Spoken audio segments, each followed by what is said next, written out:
Destaque Rural Notícias. Boa tarde, Elcio. Seja bem-vindo ao Destaque Rural Notícias. Boa tarde, Leonardo. Tudo bem? Tudo certo, Elcio. Então, obrigado primeiramente por aceitar nosso convite aí de participar conosco desse esclarecimento aí sobre o andamento da cultura do trigo aqui no Brasil e no mundo todo também. Obrigado pela tua disposição. Claro, eu que agradeço, Leonardo, por essa oportunidade de estar falando contigo e com todos que acompanham. Então, Elcio, como é que está a questão do trigo no Paraná, lá que já está em fase de mais desenvolvimento, e aqui depois nós falamos aqui no Rio Grande do Sul, vamos primeiro no Paraná.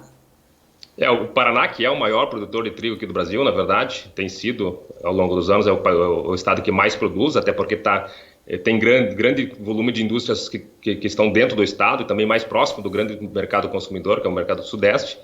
Neste ano vem sofrendo em termos de produção. A gente tinha uma recuperação de área plantada em torno de 10%, só que essa área vem sofrendo desde o começo do plantio, que atrasou em função de tempo seco, e agora a geada que vem assustando. Nós já tivemos, naquela última frente fria forte que teve, e com geadas, boa parte do trigo do oeste do Paraná até São Paulo pegou alguma coisa, teve quebra. E agora o que mais preocupa neste momento, Leonardo, é que nós temos lavouras, 60% das lavouras do Paraná estão em fases que ainda podem sofrer com geada. E a gente tem uma previsão de uma frente fria agora para esse final de semana que pode trazer novos prejuízos para a safra paranaense. Então é um ano em que a gente está bastante preocupado com as geadas, e essas geadas vão certamente trazer perdas para a produção paranaense.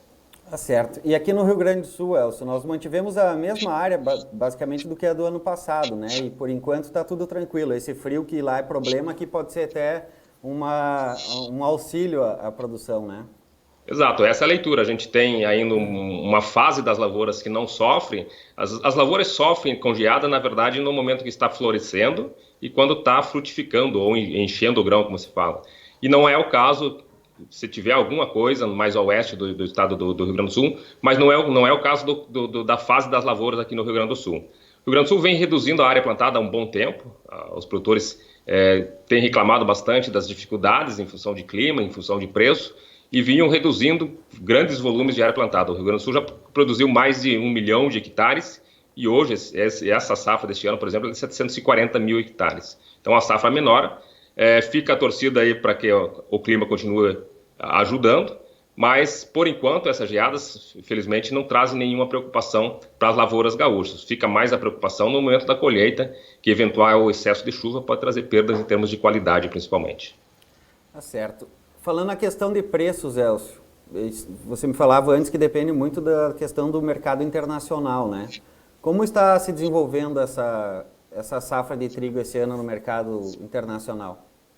Sim. Bom, em termos de preço, a gente tem preços atualmente no mercado brasileiro ainda muito atrativos. E por que são atrativos? Porque o dólar 13,80, preços na Argentina 240 são favoráveis para a formação de preços aqui no Brasil. E claro, a gente está no pico da entre-safra, a gente praticamente não tem oferta de trigo.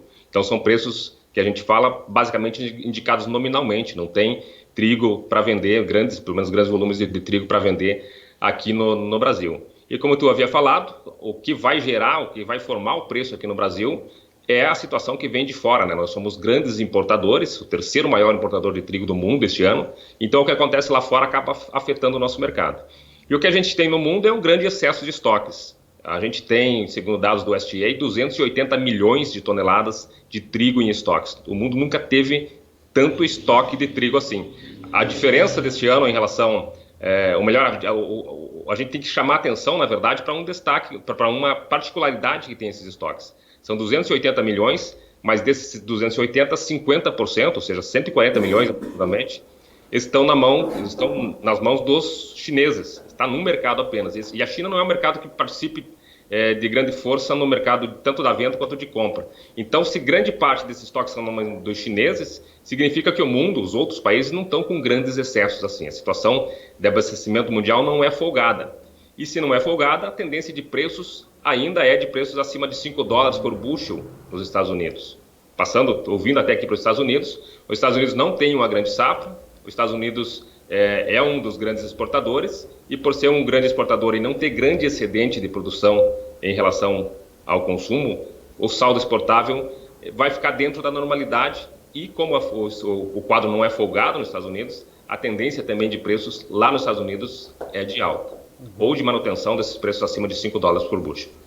Elcio, então digamos que temos um estoque de 140 milhões de toneladas e qual entra mais o trigo dessa safra esse ano, né? Exato, não, esses estoques já são projetados pelo USDA para a safra, para a temporada 2019-2020. Temporada que começou em junho, na verdade, e vai até maio de 2020. Então é um ano que a gente vem, se a gente focar nessa particularidade da China, o ano não é de folga no abastecimento global. Diria que para nós aqui o que mais vai pesar, na verdade, Leonardo, é a safra argentina. O grande excedente de produção que a gente tem visto na Argentina nos últimos anos. A gente teve a produção de trigo sendo incentivada novamente na Argentina. A Argentina tem o trigo mais competitivo do mundo em termos de custo de produção e qualidade. E com isso, eles têm produzido volumes próximos a 20 milhões de toneladas.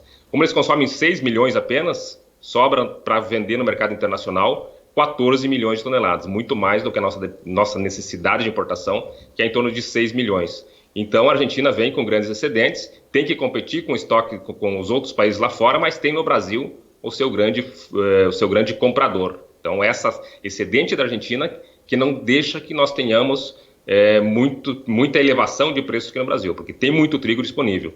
O que vai depender, o que vai formar preço é quanto esse trigo argentino vai chegar no Brasil. E começa a chegar a partir de quando esse trigo, Elcio? A safra nova argentina, ela chega a partir de dezembro, a colheita começa em dezembro. Então esses novos 20 milhões que vão entrar no mercado é a partir de dezembro, janeiro. Mas o Brasil já comprou grandes excedentes da safra passada, né?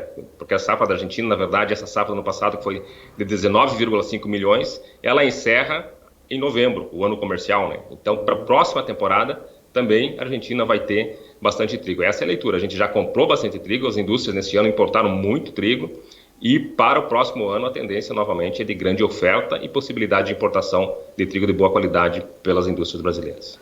Elcio, falando um pouco naquela questão dos estoques mundiais, então teremos aí, descontando já o que a China já comprou, 140 milhões de toneladas. Qual é a demanda mundial aproximada aí de trigo? Se for colocar, na verdade, o que nós temos neste ano é que a oferta de trigo no mundo supera a demanda em 280 milhões, daí os estoques. Se retira esses 140 milhões, a diferença fica nesses mesmos, ou fica nesses 140 milhões excedentes. Mas a grande parte está com a China, né? A demanda, eu não teria de cabeça aqui para fazer o volume de demanda extra à China, mas a China é um dos grandes consumidores. A verdade é que, além dessa questão chinesa, é interessante a gente prestar atenção em mais outros dois fatores. A Rússia é o maior exportador de trigo atualmente, é o grande produtor, produz muito trigo e tem vendido trigo de forma muito competitiva. E existe também preocupações em relação ao clima no Mar Negro como um todo, nos países do Mar Negro, além da Rússia, Cazaquistão e Ucrânia vendem bastante trigo naquela região e tem algumas preocupações. E além disso, nós temos a Austrália, que é o segundo maior exportador de trigo do Hemisfério Sul, ficou atrás da Argentina agora, que também está com risco de produção. Então, a gente tem grandes países, grandes ofertadores de trigo com dificuldade de produzir ou sem grandes volumes exportáveis. Então, acho que é mais por isso que a gente pode ter um ano de preços do trigo ainda em recuperação no mercado mundial. Tá certo, então, notícias boas. Esperamos que essas tendências se confirmem para que o produtor que apostou no trigo ou que vem mantendo, insistindo em plantar o trigo, né, Elcio, ele tenha uma boa rentabilidade aí. Muito obrigado pela tua participação, foi um prazer tê-lo conosco aqui e estamos sempre à disposição aí para as tuas participações. Obrigado, Leonardo. Um abraço para ti e para todos e até a próxima. Até a próxima, Elcio. Destaque Rural Notícias.